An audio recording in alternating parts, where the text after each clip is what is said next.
Hello, this is Catherine Galloway here to give my older adult oral video presentation. The individual I chose to interview for this project is an 80-year-old woman whom I know from church. Throughout this presentation, I will refer to her as Mary. I interviewed Mary and we learned many things I did not know about her, even though I have known her my whole life. Mary grew up in central Illinois in and around Springfield.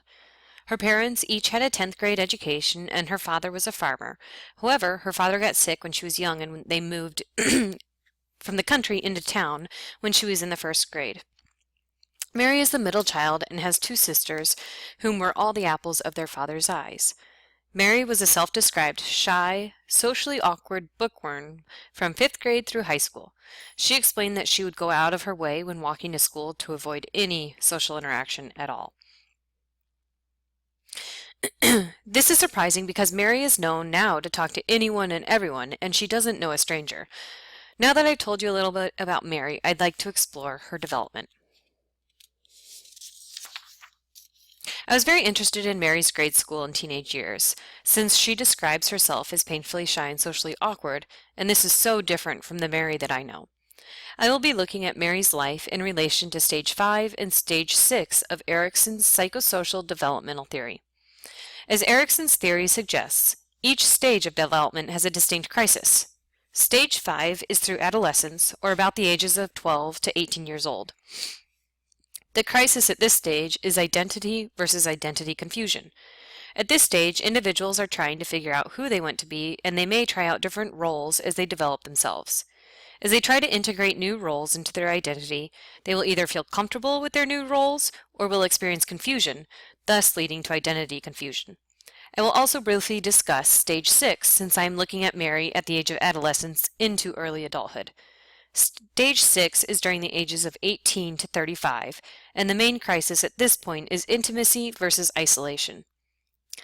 At this point, individuals are thinking about how they want to spend the rest of their lives and what relationships will look like.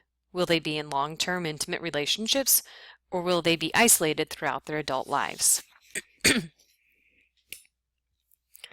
I looked at several studies, and one in particular looks at the characteristics of internalization from the ages of 3 to 15 years old. The study cites several different reasons that may lead to shyness, including gender-specific trends, less optimal parenting, and peer difficulties more salient for girls on increasing trajectories. There are certain things that I think had an impact on Mary's temperament. Her personal need to impress her teacher, Miss Alberts, was important. Complicating that drive was also the drive to make and keep her father proud.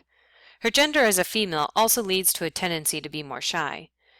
An interesting study conducted on 5th grade students titled Attachment, Friendship, and Psychosocial Functioning in Early Adolescence made an interesting point about the impact of the father relationship on this age. The article states, perhaps fathers who encourage independence without also providing the warmth and social support of a secure base have young adolescents who are less able to deal with their social problems than young adolescents whose interactions with their fathers are characterized by both support for independence and connectedness. I found this point very in line with how Mary described the relationship with her father. He was very supportive, but he wasn't always able to provide that warm, secure base for her, which had an impact on her temperament. During the stages of 5 and 6, Mary faced some important experiences, such as graduating from high school, entering the workforce, and beginning to teach Sunday school and become more involved in her church and community. Graduating from high school and entering the workforce are particularly important rites of passage into adulthood.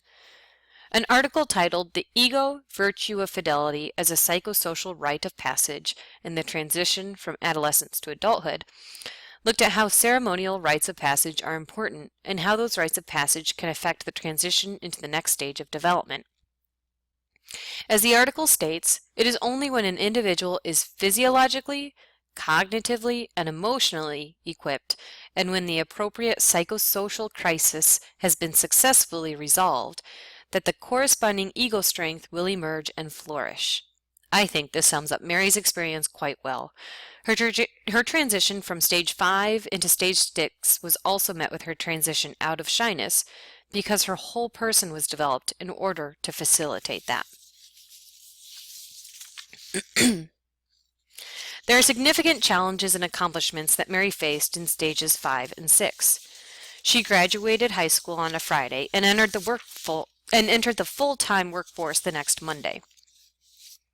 This is a significant change for anyone, let alone someone who is painfully shy. Her father really wanted her to further her education and even go to law school.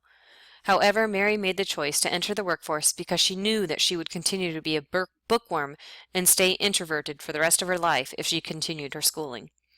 Mary expressed that her dad was very disappointed that she didn't go to law school, which must have been a very hard decision for her at that time, considering how high she held her father's opinion. However, Mary also faced significant accomplishments in these stages as well. She quickly became a workaholic, which is not a surprise given her character tendencies. There were significant factors that helped her to become more outgoing. First, she was very successful at work, and she was forced to be around others and interact in a positive way, which helped pull her out of her shell. She also began teaching the first grade Sunday school class at church around this time, which also helped her to come out of her shell. I would venture to say also that her age and maturity had a significant impact on her temperamental change.